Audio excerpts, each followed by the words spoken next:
Hello, I'm Frank Van. What you just saw was a reenactment of what happened last week when I opened the cabin door of my Sunliner Twist 2014 motorhome. I opened the door and it just blew off its hinges. Now, let me show you why this happened. The whole weight of the door is being held by very fragile plastic hinges. Now, and it's only held together by a screw and a pop rivet, a screw and a pop rivet. But look how thin these brackets are, look. It's just thin plastic, easily breakable.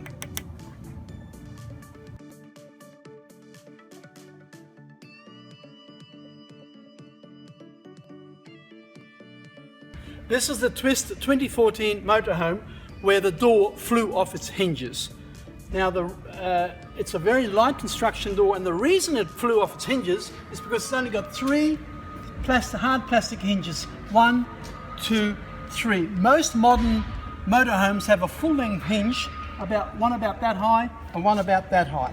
Now if you come this way with the camera, you can see when the door is open, and if there's any pressure at all, if the door opens any more than that, it makes damage down here. Also, it just forces the hinges to break. Boom, they just break. Now another problem is the door has very poor sealing qualities. This is just a brush hair that's supposed to stop the dust, the dirt and the wind from coming into the motorhome. No good at all, and that's the only rubber seal. It's very noisy when you're driving. And this is look at the little latch that holds the door together. It's a very small little holding area here, look. Not good at all, very poor quality. Okay, now we've repaired the door temporarily, and we've put some gold screws in here, some self-tappers, one here and one here, because the hinge, all three hinges broke on that joint here. There's just it just snapped. You just open the door, as you saw in the video, it just snapped, broke off. So we've had to temporarily fix it. Another problem is when you start driving, you get excessive wind noise from this screen door here, because the latch is very small. It's a very small latch, so that just rattles and rattles and rattles when you're driving. And of course the dust comes in through this vent hole here, and also cold air. It's shocking. Very cold air and dust gets into the van, and there's no way we can seal this.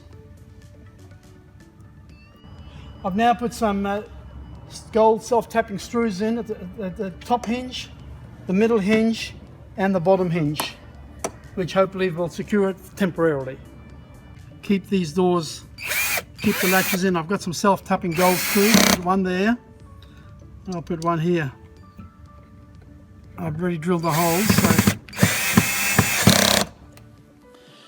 The dealer, Sunshine State RV in Brisbane, who I bought the motorhome from, takes no responsibility for the unsafe Camec door, saying it's the door supplier's problem, Camec in Melbourne. The manufacturer, Sunliner RV in Melbourne, say the same thing. Not our problem.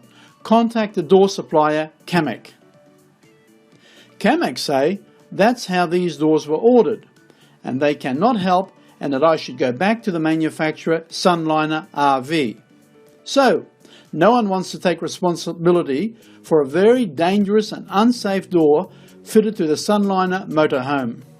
Here we have a Dometic motorhome door, a proper motorhome door, strong. It's windproof because it has all the rubbers right around the edge of the door to stop any wind coming into and noise coming into the van. Also heavy duty hinges.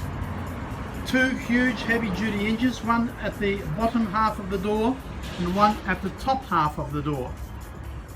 Also when the door slams open, it hits this magnetic catch, so there is no chance of the door flying off its hinges. Now let's do that. Open the door, notice nice and heavy, thick, heavy duty door.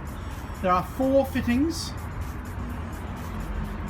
to ensure the door is closed properly without letting any noise or wind in. And now let's see what happens when it just closes up against the magnetic lock quite safely, not a problem. This is a proper door for the motorhome, proper safe door. So Sunshine State RV, the dealer in Brisbane, Sunliner in Melbourne, the manufacturer, and Camec, the door supplier, simply said to me, we accept no responsibility for the fragile door fitted by manufacturer Sunliner. We will not fix this problem. This is your problem, not ours. I was absolutely flabbergasted. You know, they are all smiles and friendly when making the sale for around $160,000. But afterwards, if anything goes wrong, they do not want to know you. Also, for example, if anything goes wrong inside your Sunliner motorhome, like with the fridge, stove, aircon unit, radio, toilet, etc., both Sunshine State RV and Sunliner simply refer you to the manufacturer's manuals which they supplied you for these utilities inside your motorhome. They want you to ring the manufacturer of these products or their agents for a fix. When you ring these people and they hear it's a warranty claim, they simply say, we are very busy and cannot look at this for a few weeks. It's only when you pay can you get quick service. So do not buy a Sunliner motorhome from Sunshine State RV unless you get in writing that they will warranty the entire motorhome for at least 3 years and not push the problem over to individual manufacturers of the equipment they fitted inside the motorhome. Otherwise, you will be out of pocket big time. It takes at least 3 years for you to discover any faults in your motorhome. You can pay from $150,000 to $250,000 for a top-of-the-range motorhome, so don't get caught out. Get in writing the warranty and backup service plan. I hope this video will save a lot of heartache to buyers of new motorhomes. Thank you.